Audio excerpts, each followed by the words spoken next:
আসসালামু আলাইকুম প্রিয় শিক্ষার্থী, আজকের এই পর্বে আমরা পঞ্চদশ অধ্যায়ের নমুনা প্রশ্ন উত্তরের আমাদের সৃজনশীল প্রশ্ন উত্তর এক নিয়ে আলোচনা করব। তো দেখো, আমরা প্রথমত একটু উদ্দীপকটা পড়ি। আচ্ছা, উদ্দীপকে কি বলতেছে যে 1 নম্বরে যে ক ক দেশের অফিস আদালতে নাগরিকদের সেবা পেতে ভোগান্তি পোহাতে হচ্ছে। কোনো ধরনের আর্থিক বিনিময় ছাড়া সেবাগ্রহীতা নাগরিক সেবা প্রদান পাচ্ছে না, ফলে নানা জটিলতা তৈরি হচ্ছে। এখন ক নম্বর প্রশ্নটা বলতেছে যে সামাজিক বিশৃঙ্খলা চরম রূপ কি? যে সামাজিক বিশৃঙ্খলা চরম রূপ কি? এরপরে খ নম্বরটা দেখি। আচ্ছা, এরপরে বলতেছে খ নম্বরটা দেখো, মূল্যবোধের অবক্ষয় বলতে কি বোঝায়? মূল্যবোধের অবক্ষয় বলতে কি বোঝায়? এবং গ নম্বর, উদ্দীপকে উল্লেখিত ঘটনার কোন সামাজিক সমস্যার প্রতিফলন ঘটেছে ব্যাখ্যা করো। এবং ঘ নম্বর বলতেছে রাষ্ট্রীয় সামাজিক জীবনে উক্ত সমস্যার প্রভাব মূল্যায়ন করতে বলতেছে। এখন আমরা ক নম্বর দেখো, 1 নম্বর প্রশ্নের ক নম্বরটা দেখি একটু। ক নম্বরে বলতেছে যে মূল্যবোধ সামাজিক নৈরাজ্য কাকে বলে? আমরা জানি যে সামাজিক বিশৃঙ্খলা চরম রূপ হচ্ছে কি সামাজিক নৈরাজ্য। যে সামাজিক বিশৃঙ্খলা চরম রূপ হচ্ছে কি সামাজিক নৈরাজ্য। এখন খ নম্বরটা যে সামাজিক মূল্যবোধের নেতিবাচক পরিবর্তন বা অবনতিকে সামাজিক মূল্যবোধের অবক্ষয় বলা হয়। কি বলতেছে? সামাজিক মূল্যবোধের নেতিবাচক পরিবর্তন ও বা অবনতিকে সামাজিক মূল্যবোধের অবক্ষয় বলা হয়। তো মূল্যবোধ হলো সমাজ স্বীকৃত সেসব চিন্তাধারা, বিশ্বাস ও আচার আচরণ বা মানুষের কার্যাবলীকে পরোক্ষভাবে নিয়ন্ত্রণ করে। কি বলে?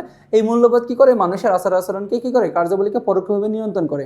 তো যখন মানুষের মধ্যে নীতি নৈতিকতা, সততা, ন্যায়পরায়ণতা এবং বড়দের প্রতি শ্রদ্ধাবোধের মতো গুণাবলী হ্রাস পায়, তখনই কি সমাজে অবক্ষয় দেখা যায়। মূলত সততা, কর্তব্যবোধ ও সহমর্মিতার বদলে যখন অন্যায়, অপরাধ এবং বিশৃঙ্খলা বৃদ্ধি পায়, তখন তাকে সামাজিক মূল্যবোধের অবক্ষয় হিসেবে চিহ্নিত করা হয়। ফলে দেখো, এর ফলে কি হচ্ছে? সমাজে নানা ধরনের অসঙ্গতি ও অস্থিরতা সৃষ্টি হয়। এরপর আমরা গ নম্বরটা দেখি, যে গ নম্বর প্রশ্নটা কি বলতেছে। আচ্ছা, গ নম্বরের উত্তরটা দেখো, যে উদ্দীপকে উল্লেখিত ঘটনায় দুর্নীতি নামক সামাজিক মূল্যবোধের অবক্ষয় ঘটেছে। দুর্নীতি নামক সামাজিক মূল্যবোধের অবক্ষয় ঘটেছে। তো ব্যক্তি বা গোষ্ঠী কর্তৃক অবৈধ পন্থায়, কি বলতেছে?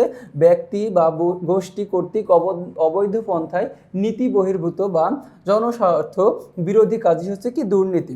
তো রাজনৈতিক এবং সরকারি এবং বেসরকারি প্রশাসনে দুর্নীতি বলতে ব্যক্তিগত স্বার্থ বা লাভের জন্য কার্যালয়ের দায়িত্বের অপব্যবহারকে বোঝায়। তো সাধারণত ঘুষ, স্বজনপ্রীতি, বল প্রয়োগ বা ভয় প্রদর্শন, প্রভাব খাটানো এবং ব্যক্তি বিশেষকে বিশেষ সুবিধা প্রদানের মাধ্যমে প্রশাসনের ক্ষমতা অপব্যবহার করে ব্যক্তিগত স্বার্থ অর্জনকে দুর্নীতি বলে। তাহলে দুর্নীতি কাকে বলে? সাধারণত ঘুষ, স্বজনপ্রীতি, বল প্রয়োগ, ভয় প্রদর্শন, প্রভাব খাটানো এবং ব্যক্তি বিশেষ সুবিধা প্রদানের মাধ্যমে প্রশাসনকে ক্ষমতার অপব্যবহার করাকে আমরা দুর্নীতি বলতেছি। এখন বলতেছে যে অবৈধ সুযোগ।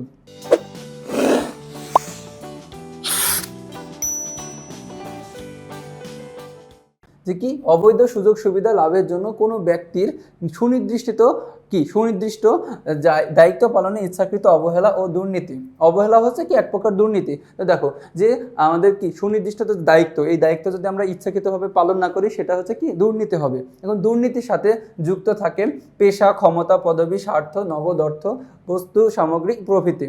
আচ্ছা, এরপরে বলতেছে যে দুর্নীতির কারণে কাউকে না কাউকে ক্ষতিগ্রস্ত হতে হয়। দেখো, সে যদি ক্ষতিগ্রস্ত না হয়, তো অন্যজন দুর্নীতির কারণে ক্ষতিগ্রস্ত হচ্ছে। তো এই অপরাধের প্রকৃতি ও কলাকৌশল আলাদা। দৈহিক শ্রমের চেয়ে ধূর্ত বুদ্ধির প্রয়োজন বেশি হয়। তো দেখো, যে এক্ষেত্রে কি বলতেছে যে দৈহিক শ্রমের চেয়ে ধূর্ত বুদ্ধির বেশি প্রয়োজন হয়ে থাকে দুর্নীতিতে। আচ্ছা, বলতেছে উদ্দীপকে দেখা যায় ক দেশের অফিস আদালতে নাগরিকদের সেবা পেতে চরম ভোগান্তি পোহাতে হচ্ছে। কোনো ধরনের আর্থিক বিনিময় ছাড়া নাগরিকরা তাদের প্রাপ্য সেবা পাচ্ছে না। নাগরিক সেবার বিনিময়ে বেআইনিভাবে অর্থ আদায় করা, এটি দুর্নীতির একটি বড় রূপ। যখন কোনো ব্যক্তি বা প্রতিষ্ঠান তাদের উপর অর্পিত ক্ষমতার অপব্যবহার করে অর্থনৈতিক সুবিধা গ্রহণ করে, তখন সেটি দুর্নীতির পর্যায়ভুক্ত হয়। আচ্ছা, উদ্দীপকের ঘটনাটি আমাদের বর্তমান সমাজের দুর্নীতির একটি নেতিবাচক চিত্রই তুলে ধরা হয়েছে। তো পরিশেষে কি বলা যায়? বলা যায় যে অফিস আদালতে আর্থিক লেনদেনের মাধ্যমে সেবা প্রদান এবং সাধারণ মানুষের ভোগান্তি মূলত সমাজের একটি বড় ব্যাধি তথা দুর্নীতিরই একটা বহিঃপ্রকাশ। আচ্ছা, এরপরে ঘ নম্বর প্রশ্নটা দেখো যে উদ্দীপকে উল্লেখিত কার্যক্রমটি দুর্নীতির অন্তর্ভুক্ত এবং দুর্নীতি রাষ্ট্রীয় ও সামাজিক জীবনে ব্যাপক নেতিবাচক প্রভাব বিস্তার করে। কি বলতেছে যে ব্যাপক নেতিবাচক প্রভাব বিস্তার করছে। তো সমাজ জীবনে দুর্নীতির ক্ষতিকর প্রভাব সুদূর প্রসারী। কি বলতেছে সমাজ জীবনে দুর্নীতির ক্ষতিকর প্রভাব সুদূর প্রসারী।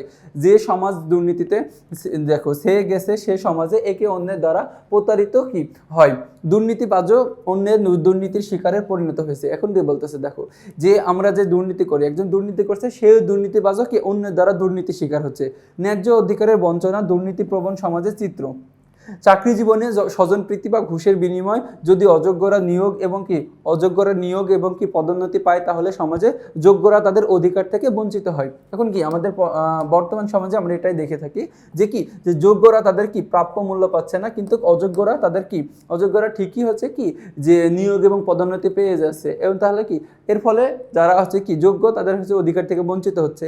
দুর্নীতির কারণে সমাজে ন্যায় বিচার প্রতিষ্ঠা বাধাগ্রস্ত হয়। এখন দেখো যে ব্যক্তি দুর্নীতি করে কি অফিস আদালতে চাকরি নেবে সে তো কি সঠিকভাবে কি ন্যায্য বিচার করবে না, তো মানুষের মধ্যে হতাশার সৃষ্টি হয়, ফলে যোগ্যদের প্রতিভা বিকশিত হয় না, সৃজনশীলতা ক্রমশ হ্রাস পায়। দুর্নীতি অফিসের কর্মচারীদের মধ্যে দায়িত্ব ও কর্তব্যে অনীহা এবং সম্পদের অপব্যবহার করার মানসিকতা সৃষ্টি করে। তো দুর্নীতির কারণে দারিদ্র্যের হ্রাস কি বেড়ে যায়। কি বলতেছে দুর্নীতির কারণে দারিদ্র্যের হার বেড়ে যায় এবং সততা আদর্শ এবং মূল্যবোধ লোপ পেতে থাকে।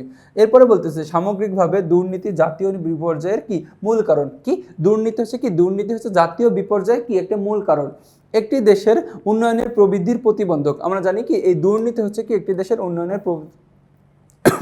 উন্নয়নের কি যে প্রবৃদ্ধির প্রতিবন্ধক। আচ্ছা, উদ্দীপকে দেখা যায় যে আর্থিক বিনিময় ছাড়া সেবা না পাওয়ার মাধ্যমে দুর্নীতি প্রকাশ পেয়েছে। আর্থিক বিনিময় ছাড়া সেবা না পাওয়ার মাধ্যমে দুর্নীতি প্রকাশ পেয়েছে। এই দুর্নীতির ফলে সমাজ ও রাষ্ট্র ধ্বংসের সম্মুখীন হয় এবং অর্থনৈতিক প্রবৃদ্ধি থমকে দাঁড়ায়।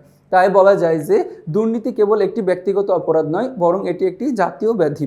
রাষ্ট্রীয় সামাজিক জীবনের প্রতিটি স্তরে এর নেতিবাচক প্রভাব সুদূর প্রসারী।